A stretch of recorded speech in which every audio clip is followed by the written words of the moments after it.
Bonsoir, merci d'être avec nous sur La Première. À la une de l'actualité ce soir, l'escale très particulière des pirogues Hokulea et Hikianalia à Mataya aujourd'hui. Le maître de la navigation Nainoa Thompson a été accueilli sur le marais familial de ses ancêtres tahitiens. Un trait d'union entre Hawaï et Tahiti célébré avec la population.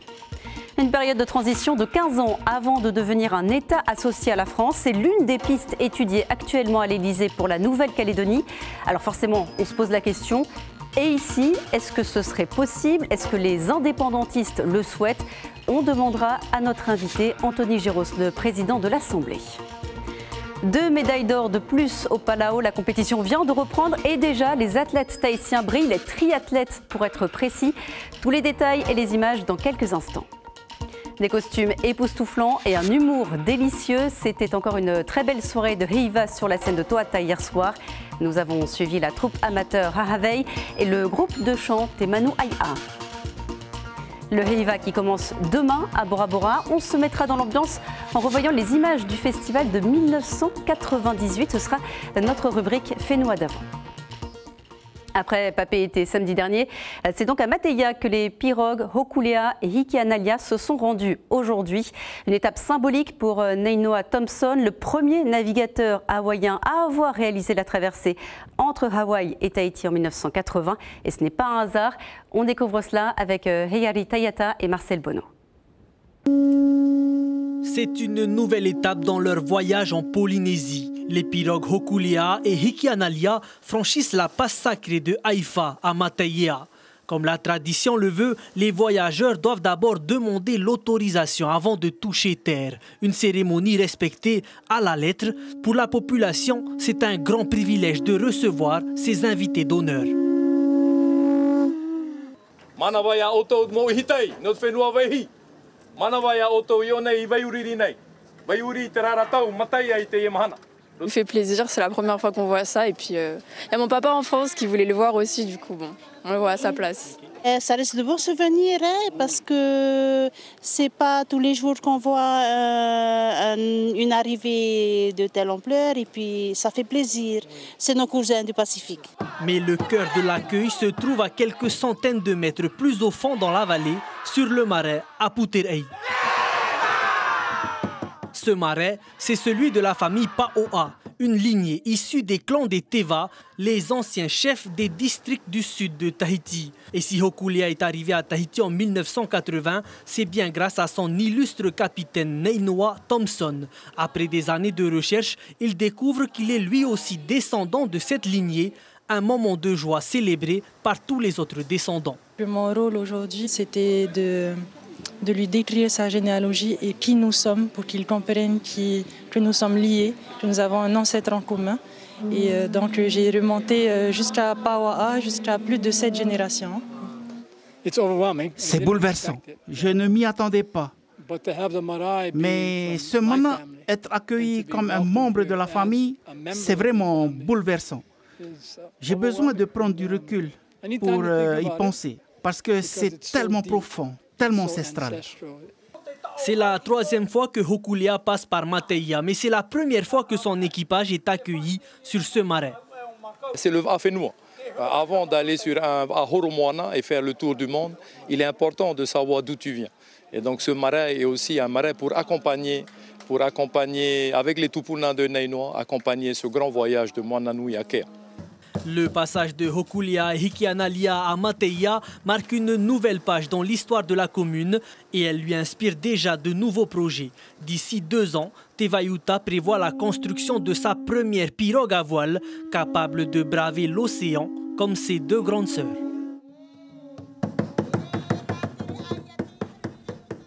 Apprendre la navigation, mais cette fois sur des optimistes et des hobbycats, c'est ce que permet la saga à 720 enfants lors de ses grandes vacances. Cette semaine, ce sont déjà 144 enfants venus de Tevayuta, Fa'a'a ou encore de Moorea qui sont accueillis dans des familles d'accueil. Des familles choisies soigneusement par la direction des solidarités de la famille et de l'égalité. On écoute Laurent Taliha'a, éducateur spécialisé en protection de l'enfance à la DFSE. Il est au micro de Raihe Nadjarian. Les enfants seront accueillis pendant 5 semaines dans des familles et du coup nous, la DSFE, on a procédé déjà aux évaluations de toutes les familles. On est à hauteur de 43 familles qui ont été retenues. Il y en aura encore sûrement parce qu'il y a des candidatures qui arrivent encore. Et donc nous, c'est de faire l'évaluation sur place, à domicile, pour les familles d'accueil. Comme ça, en plus, ce sont des enfants la plupart du temps qui sont suivis par les juges des enfants. Donc il y a une ordonnance aussi de justice derrière. Et généralement, les enfants arrivent plutôt crispés, timides en début de semaine et à la fin, ils ne veulent plus quitter leur famille d'accueil. C'est ce que raconte Tina Liu, la directrice de la saga, et c'est à lire sur notre site internet polynésie.lapremière.fr. Le futur visage de la Nouvelle-Calédonie pourrait-il être celui d'un État associé? C'est une possibilité avancée, discutée à Paris, des discussions qui se poursuivent à l'Élysée entre les indépendantistes, les loyalistes et l'État. On est loin d'un accord, mais on se penche ce soir sur ce statut d'État associé, souhaité aussi ici par quelques responsables politiques. On voit cela avec Lucille Guichet et Ramona Alling. Ça ressemble à l'indépendance, ça a le goût de l'indépendance, mais ce n'est pas l'indépendance. L'État associé permet l'élection du président au suffrage universel direct, mais la diminution des transferts financiers, comme les Palau ou les îles Marshall associées aux États-Unis. C'est être juste en deçà de l'indépendance, comme les spécialistes qui ont travaillé sur le pays associé ou le pays d'outre-mer associé, POMA, ils expliquent qu'en fait c'est la dernière limite juste avant l'indépendance. L'État associé, nouveau dada de Gaston Floss depuis 2010. Peut-être qu'il est temps de réfléchir à un autre statut autre que l'autonomie. Pourquoi pas un pays associé à la France? La défense ou la justice reste souvent compétence d'État, avec possibilité pour le pays associé de créer des juridictions de première instance, en droit financier ou en droit du travail par exemple. Oui, mais voilà, selon l'article 88 de la Constitution, il faut déjà être indépendant avant d'accéder au statut d'État associé. Il faut un toilettage de la Constitution très important. Bon, même l'idée de pays associés nécessite de modifier la Constitution. Or, le problème, c'est est-ce qu'actuellement, la France est disposée à faire ce changement constitutionnel? Et la réponse, elle est non. Concernant l'avenir de la Nouvelle-Calédonie, aucun compromis n'est encore trouvé. Le président de la République a évoqué une période transitoire de 15 à 20 ans. En Polynésie, la surenchère statutaire continuera d'alimenter les batailles politiques. Et on en parle avec vous justement, Anthony Géros, bonsoir. Bonsoir Élodie. Merci d'être là. Vous êtes donc le président de l'Assemblée de la Polynésie française. Les indépendantistes kanaks semblent pousser pour cette idée d'État associé. Et vous, qu'en pensez-vous? Bon, d'abord, bonsoir. Nous, on les respecte. On respecte la démarche de discussion qu'ils ont avec l'État. Mais on se méfie quand même. Il ne faut pas que ce statut d'État associé qui leur est proposé serve de nouvel emballage à une nouvelle néocolonisation par derrière. Comme vient de le dire M. Regnault, c'est une étape avant.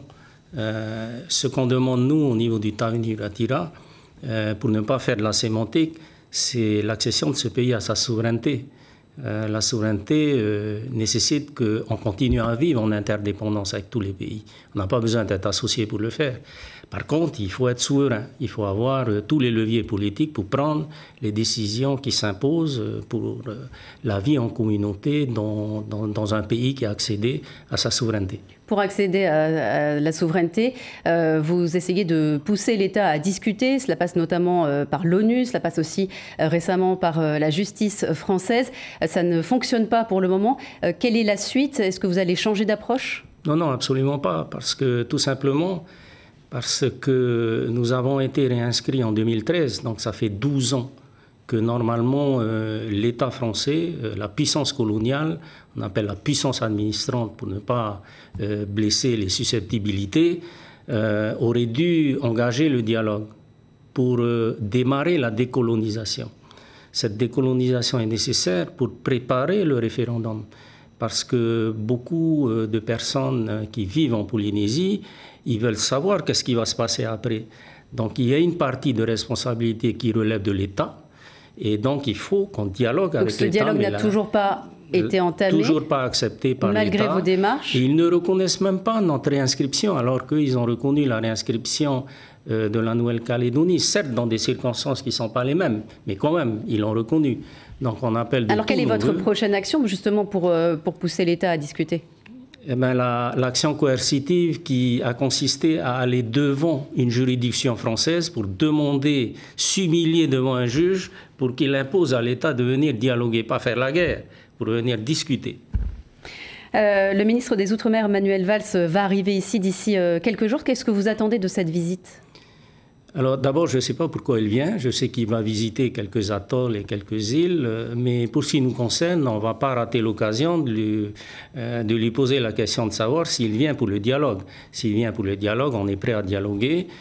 Par contre, à l'issue de la présentation de la commission d'enquête relative aux essais nucléaires en Polynésie et ses conséquences, on a un certain nombre de questions également à lui poser sur les préconisations qui ont été faites par les membres de la commission et sur le positionnement de l'État vis-à-vis de ces préconisations.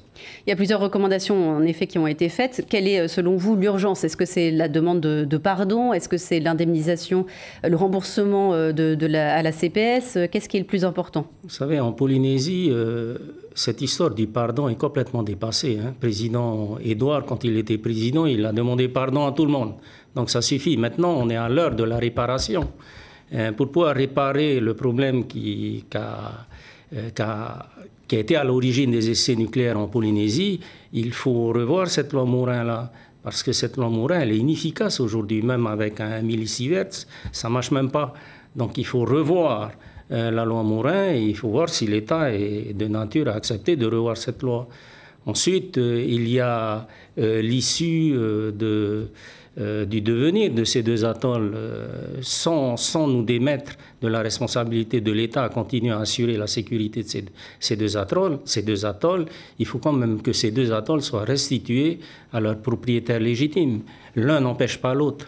Et ainsi de suite. Il y a plusieurs préconisations qui ont été faites, mais il va falloir qu'on en parle avec les autorités de l'État. Ce qui est au cœur de l'actualité également, c'est la nouvelle menace de grève de la frappe. Une nouvelle rencontre est prévue demain entre le gouvernement et le syndicat. Le dialogue est compliqué. Comment est-ce que vous percevez ce mouvement de grève de votre côté?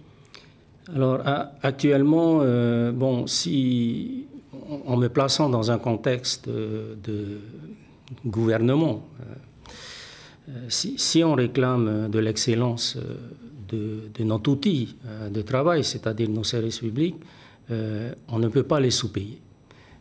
Il faut arriver à les payer à la juste hauteur de l'excellence qu'on réclame du service public. Maintenant, la revendication, elle porte en préliminaire sur les catégories D. Donc, le problème des catégories D n'est pas un problème budgétaire, c'est un problème social. Donc, il faut régler ce problème social. Par contre, les catégories supérieures, ça va être inversé. Ça ne va pas être un problème social, ça va être un problème budgétaire. Donc, on fait confiance au président du pays pour trouver les mots nécessaires et surtout les solutions attendues par les agents de l'administration, nécessairement bien entendu par le syndicat, pour arriver à des accords qui soient acceptés de part et d'autre.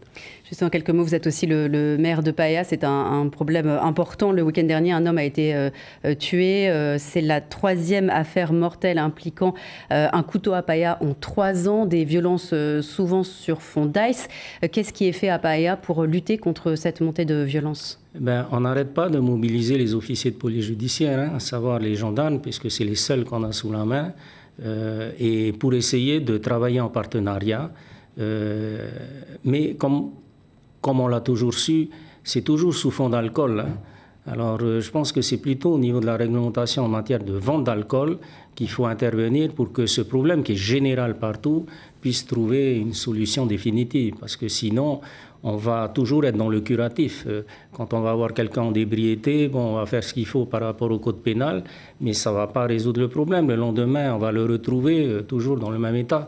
Par contre, c'est véritablement au niveau de la vente, peut-être de l'alcool, qu'il faut essayer de voir comment on peut arriver, nous, les législateurs, à mettre en place une réglementation qui contraint les personnes qui sont addictes à l'alcool de ne plus boire d'alcool comme ils le font aujourd'hui, du moins de ne plus les retrouver en état de d'ébriété comme on le voit aujourd'hui.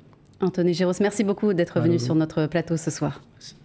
Et on prend maintenant la direction des Palau où la compétition a repris et déjà 2 nouvelles médailles d'or pour Tahiti dans ces mini-jeux du Pacifique. Des médailles décrochées par les triathlètes. On fait le point avec notre envoyé spécial Maroki Duri. Oui, reprise des compétitions ici à Palau ce lundi sous une chaleur étouffante pour le triathlon.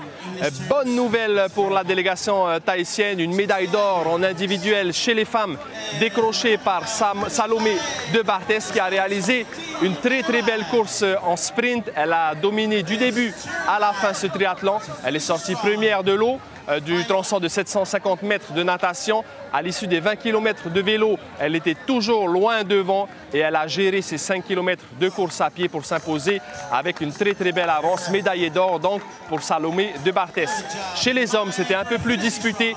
Pendant une bonne partie de la course, Jean-Marc Rimaud a dominé les débats. Il est sorti premier en natation, a longtemps aussi dominé en vélo.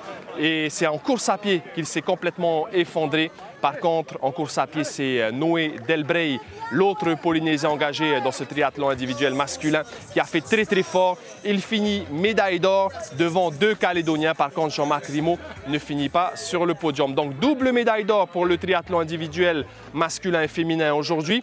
Et puis une médaille de bronze pour Guénaël Roby en triathlon féminin. Ça aussi, c'est sa première médaille en individuel dans les Jeux du Pacifique. Aujourd'hui, au programme du judo, de l'athlétisme ou encore les demi-finales du volleyball et du beach volley masculin, ce sera ce soir.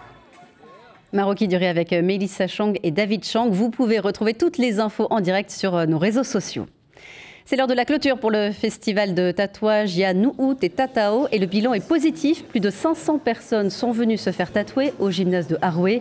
Des artistes de Tahiti, des Marquises, des Tuamotu et même des États-Unis y ont pris part avec des concours organisés chaque jour. On écoute quelques réactions des tatoueurs au micro de Sandroli. C'était une super convention, on a eu à peu près une 50aine d'artistes, des concerts, des shows marquisiens. On a eu tous les artisans à la sortie de la convention qui nous présentent plein de belles créations, des plantes aussi, des concerts dehors. Franchement, c'était super. Cette convention, je la trouve excellente.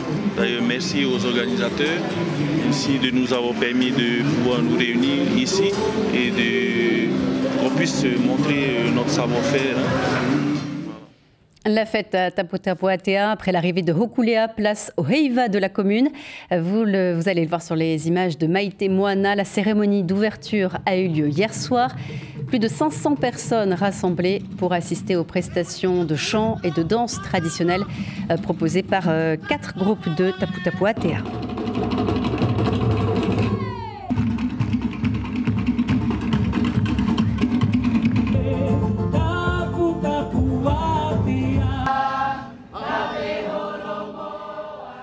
Quatre groupes également sur la scène hier soir à Tahiti pour clôturer ce premier week-end de Heiva. Les mois de travail, de répétition et de stress valaient le coup à entendre la réaction des spectateurs. Le récit de Kaline Yenard et Dylan Fels.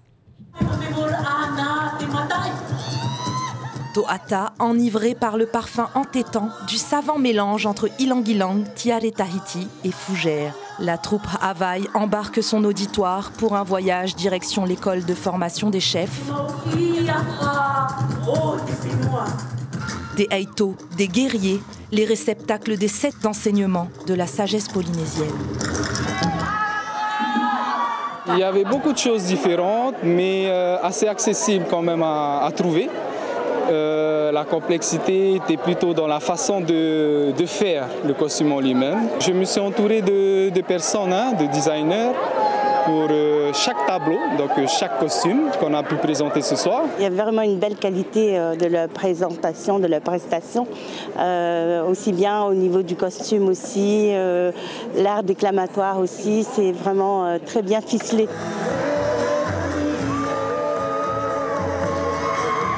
Havaï, un groupe amateur fondé en 2017. Et parmi les danseurs et danseuses se cachent des artistes chevronnés à l'avenir prometteur. Sur droit un an, mais en tant que meilleure danseuse, oui, c'est la première fois. Certainement la dernière. Pourquoi? C'est un sacré stress. La préparation, l'avant-show, c'est quelque chose quand même. Je pense qu'ils vont atteindre le podium pour une première fois car l'énergie y était, le mana y était, les coiffes magiques, les costumes magiques. Pour son deuxième passage sur la scène mythique, Temanu Aia chante les louanges de la déesse de l'oiseau rouge, le Viniura de Rimatara. Le public est conquis par l'humour du Ute Ariaria.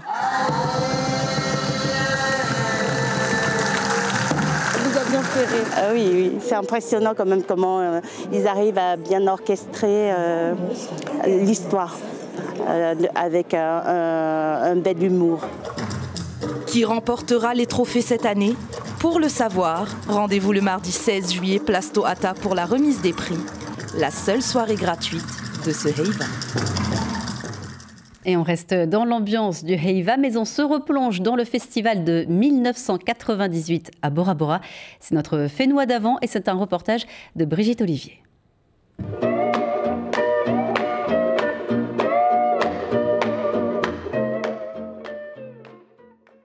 À Bora Bora, 5 groupes de chant et 5 groupes de danse représentant 5 districts se sont affrontés sous les yeux d'un public local toujours fidèle et sous ceux de touristes particulièrement nombreux cette année. Ceci étant à mettre au crédit d'une collaboration nouvelle entre la mairie et les grands groupes hôteliers.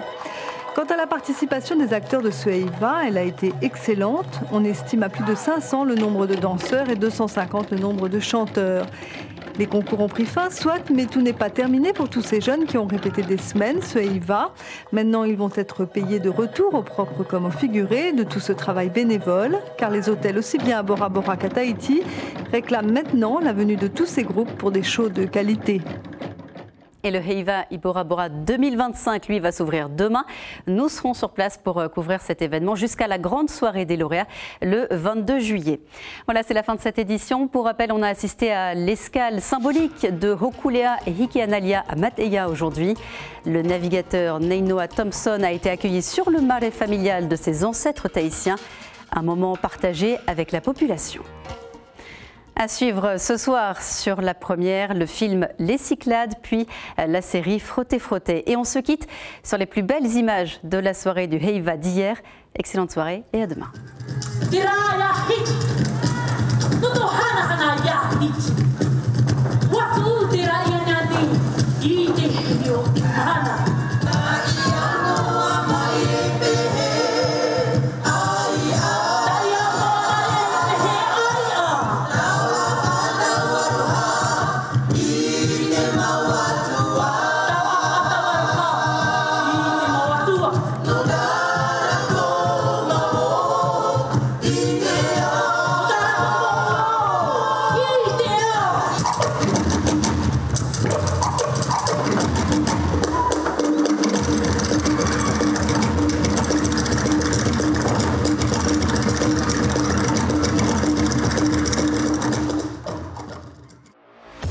Retrouvez toute l'info sur WhatsApp en scannant notre QR code.